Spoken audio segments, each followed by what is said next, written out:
Vamos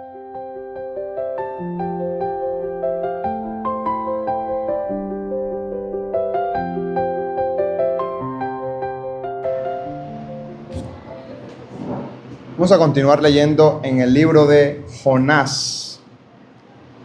Jonás es un profeta menor, Antiguo Testamento, y no es un libro muy grande, no es tan fácil de encontrar, pero es una historia bastante conocida y creo que de los profetas menores, Jonás es el más popular en los púlpitos debido a que es una historia narrativa. Vamos a Jonás capítulo 1, versículo 1, y voy a leer únicamente aquellos pasajes en donde se nombran grandes eventos o grandes situaciones en Jonás. Jonás 1:1. Vino palabra de Jehová a Jonás, hijo de Amitai, diciendo: levántate y ve a Nínive, aquella gran ciudad, y pregona contra ella, porque ha subido su maldad delante de mí. Primera gran cosa, una gran ciudad. Versículo 4. Pero Jehová hizo levantar un gran viento en el mar, y hubo en el mar una gran tempestad, tan grande que se pensó que se partiría la nave. Dos cosas en este versículo: un gran viento y una gran tempestad. Versículo 16. Y temieron aquellos hombres a Jehová con gran temor, y ofrecieron sacrificios a Jehová e hicieron votos.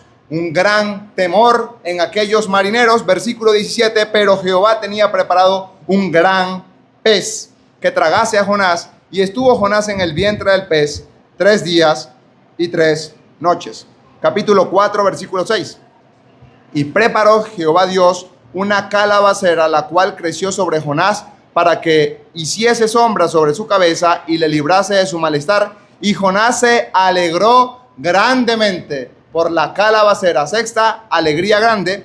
Pero séptima, versículo 8. Aconteció que al salir el sol, Dios preparó un recio viento solano. Recio es otra palabra para hablar de grande, un gran viento solano. Y el sol hirió a Jonás en la cabeza, y se desmayaba y deseaba la muerte, diciendo: mejor sería para mí la muerte que la vida.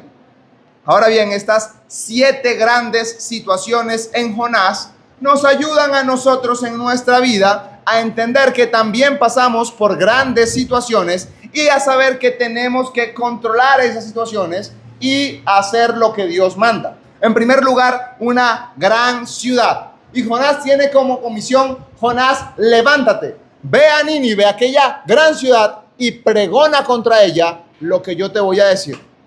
Y aquí quiero pensar en la comisión que cada uno de nosotros tiene. Cada uno tiene una responsabilidad diferente en su vida, en su andar, y tiene que entender, eso es una gran responsabilidad que cumplir. Y pienso en los que son padres. Criar a hijos en este mundo lleno de pecado, eso es una gran responsabilidad. Aquellos que tienen responsabilidad sobre otros, tener la administración sobre algo es una gran responsabilidad. Y que el dinero alcance hasta fin de mes los padres de familia, eso es una gran responsabilidad. Y uno tiene que cumplirla a plenitud según las capacidades y la voluntad que Dios le ha permitido a uno llevar. Ahora bien, en cuanto a nosotros como iglesia, ¿cuál ha sido la comisión? ¿Cuál ha sido la responsabilidad que Dios nos ha delegado? Bueno, la primera responsabilidad la encontramos en Mateo 28. Id por todo el mundo y predicad el evangelio a toda criatura. La iglesia existe en este mundo para hablar de la persona del Señor Jesucristo. ¿Y Dios podía haber enviado ángeles? Claro que sí, y serían más eficientes que nosotros, por supuesto. Pero Dios se ha placido en usar instrumentos que fallan, como usted y como yo, para adelantar sus propósitos, y tenemos que cumplir esa comisión.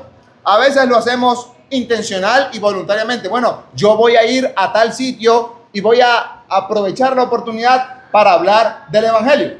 Pero a veces es involuntaria.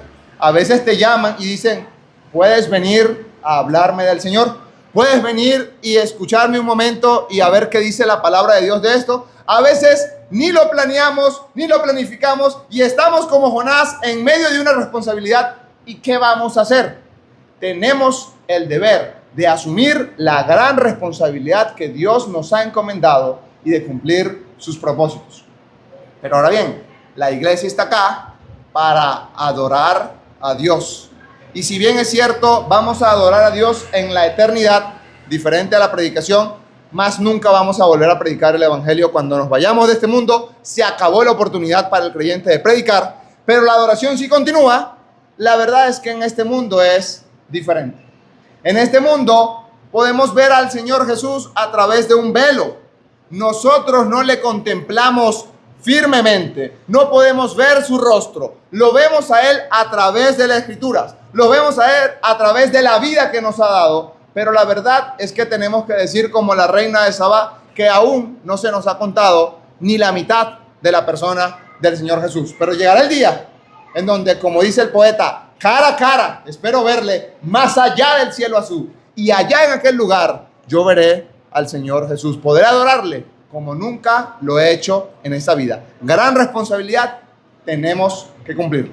Pero ahora, un gran viento, versículo 4. Y acá está Samuel, y a mí me da miedo decir esto porque yo quiero hacer una distinción entre lo que es tentación y prueba, y voy a explicarlo para que Samuel no se me enoje conmigo.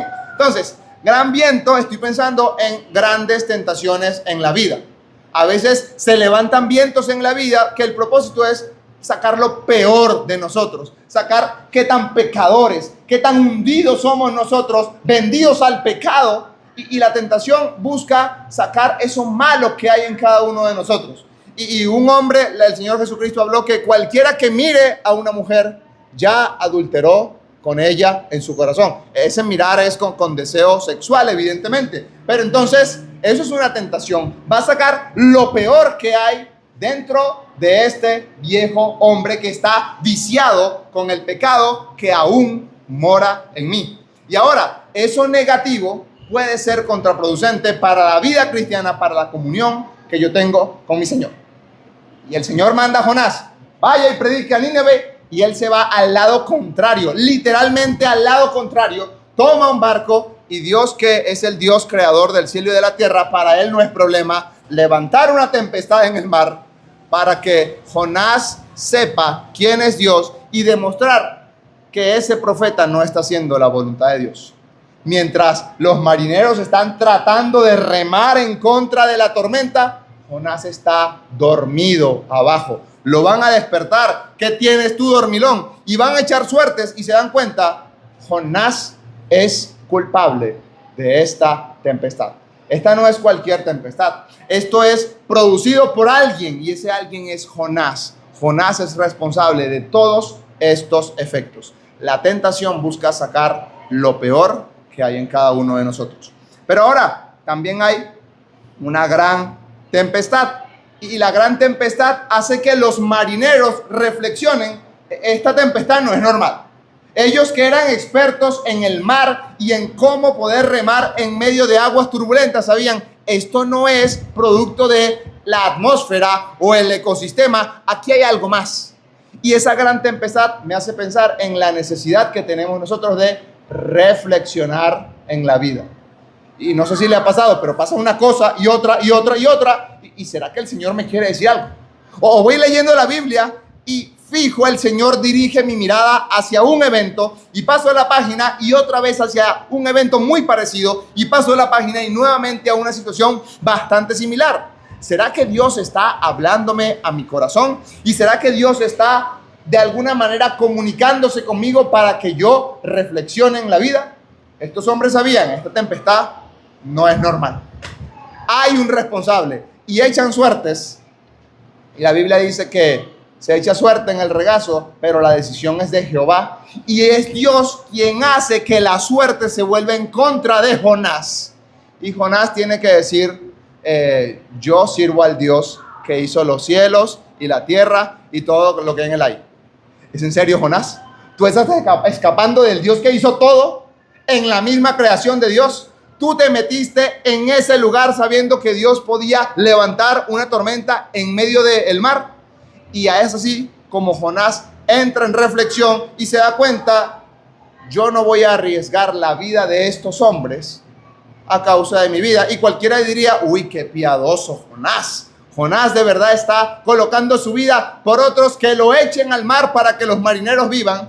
En realidad me parece que Jonás es un egoísta, porque como no quiere ir a Nínive, pues la manera más fácil de no ir a Nínive es que se muera ahogado en el mar y no tiene que ir a Nínive. Entonces Jonás siente que va a matar dos pájaros de un tiro, salva la vida de los marineros y no tiene que ir a Nínive a predicarle a aquellos que él aborrece.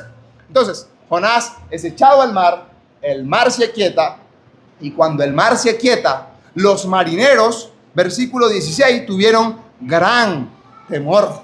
Y en cuanto al gran temor, estoy pensando en la reverencia que tenemos que tener delante de Dios. A veces Dios obra por terrenos que nosotros no podemos comprender, pero sabemos, Dios está en el asunto. Eso no fue que hizo buen tiempo, de una manera, de un momento a otro. Eso es que Dios intervino y hubo calma en el mar, de tal manera que los marineros se salvaron. Los marineros tienen gran temor. Este temor no es miedo, esto es reverencia. Ellos tienen reverencia delante de Dios y entienden, es Dios quien ha hecho todo eso. Y dice, ofrecieron sacrificio a Jehová e hicieron votos.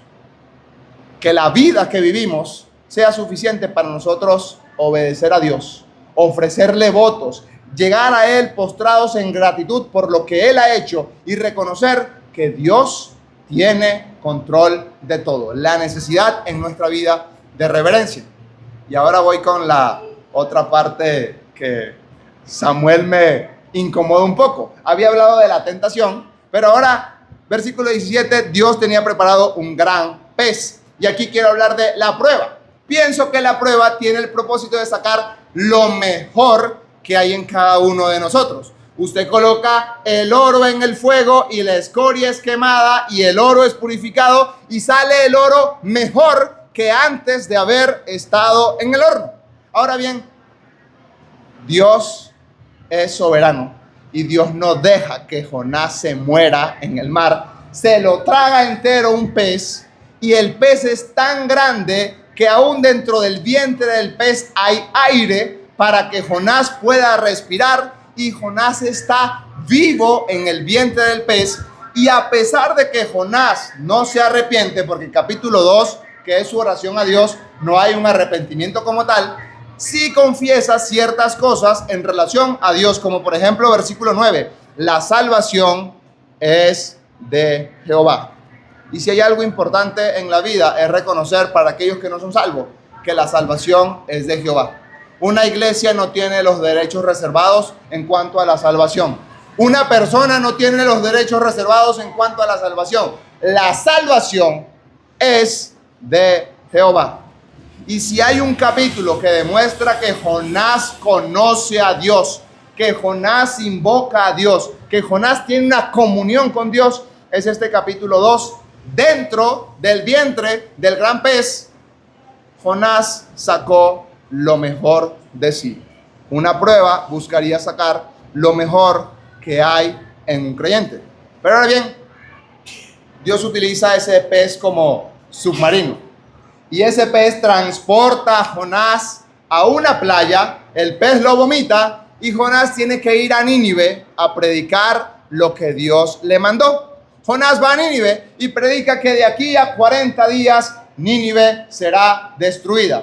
Sorprendentemente y con una eficiencia que cualquier predicador quisiera tener, Nínive se convierte a Dios en un 100% y Nínive se salva de la destrucción. Todos quisiéramos eso, que toda la ciudad se vuelva a Dios, que toda persona invoque el nombre de Dios. El éxito de Jonás es algo sin precedente en la palabra de Dios y no vemos que haya un éxito tal después en la palabra de Dios, ni siquiera en la historia, que el 100% de aquellos a quienes les predicaste creyeron a Dios. Maravilloso. Jonás debería estar alegre por lo que está pasando, pero eso no es lo que pasa. Jonás está bravo porque Dios le envió a predicar a sus enemigos y sus enemigos, escuchando la voz de Dios, creyeron a Dios. Se salvaron. Y cuando llegamos a capítulo 4, Jonás está enojado y Jonás le dice a Dios, yo sabía que tú eres clemente, que tú eres misericordioso, que tú eres tardo para la ira y grande en misericordia. Le está diciendo a Dios sus atributos, pero no adorándole, quejándose delante de la presencia de Dios. Y yo me pregunto, ¿será que me molesta que Dios trate bien a aquel a quien a mí no me cae tan bien? Y si eso me molesta, ¿por qué me tiene que molestar si Dios es soberano y hace lo que quiere con quien quiere?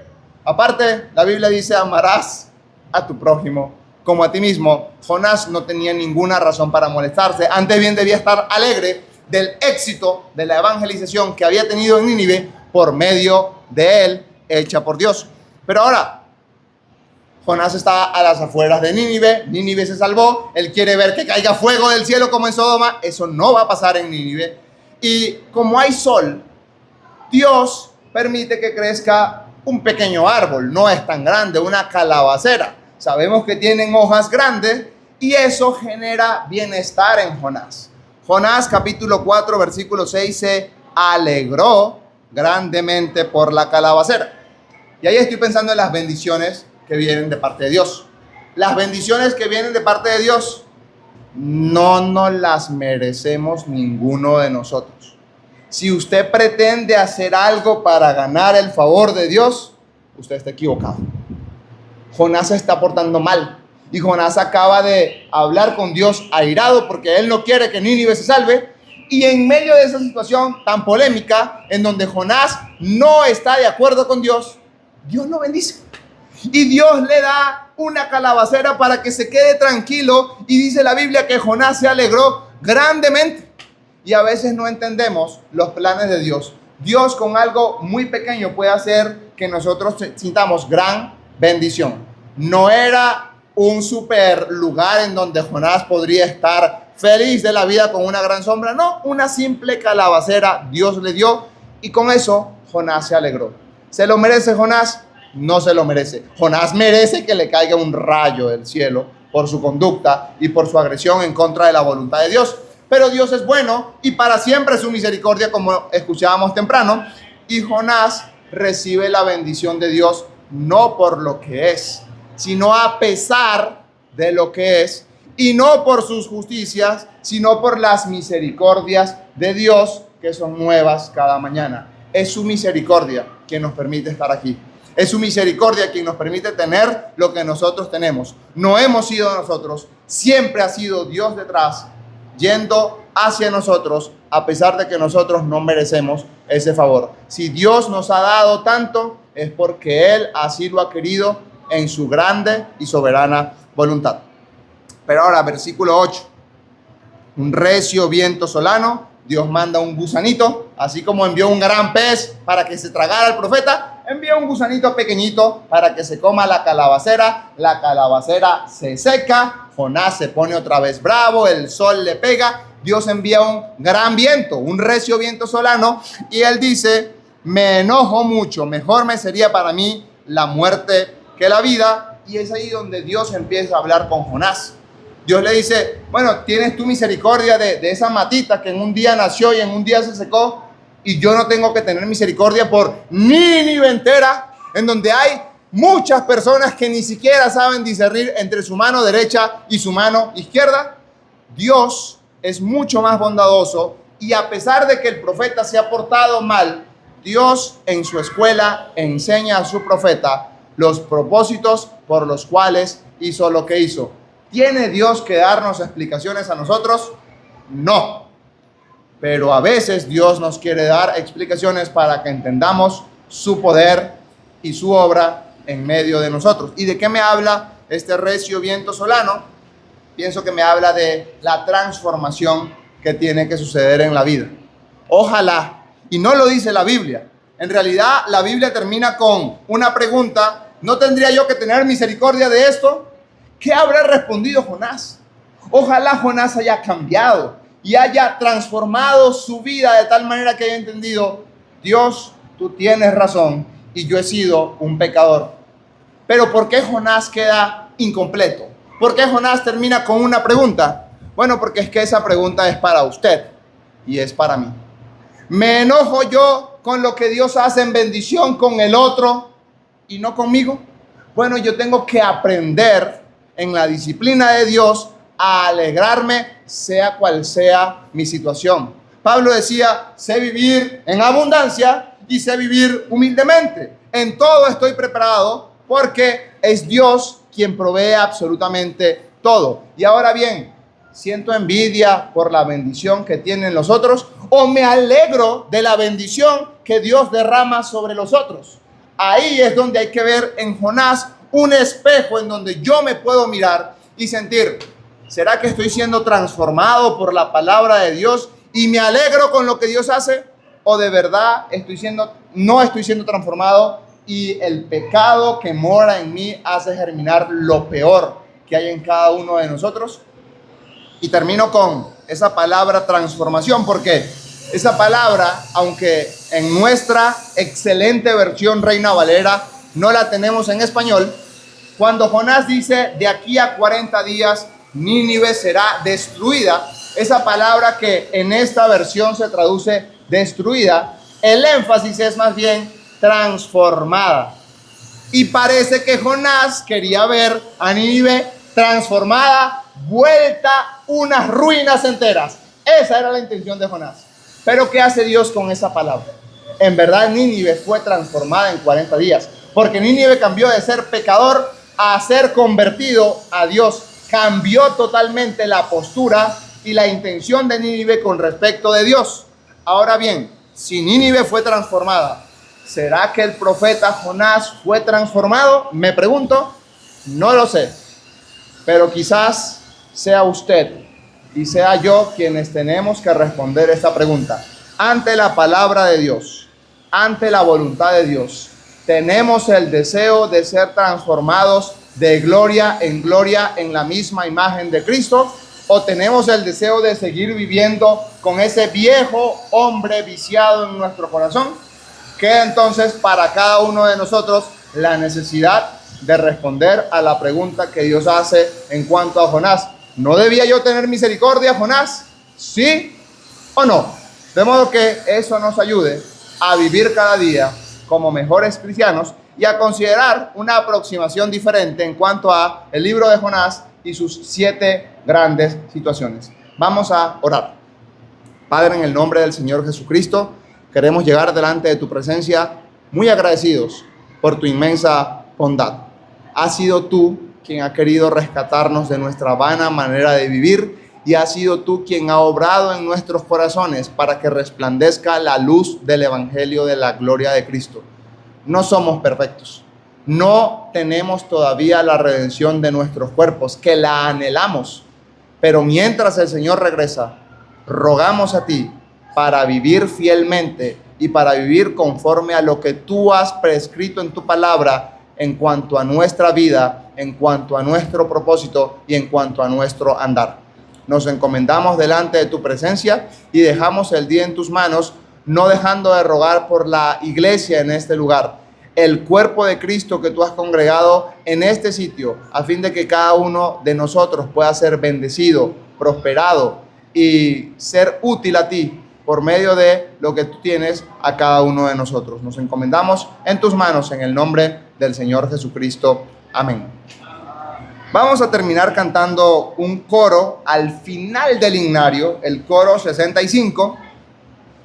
Libros como este tienen interrogantes si son inspirados o no, pero sabemos que esto es una historia verídica y el himno 65 es un llamado a confiar en la palabra de Dios. Coro 65, la Biblia es cual la roca firme mientras ruge la tempestad. Es del vivo Dios la verdad eterna y por siempre se mantendrá.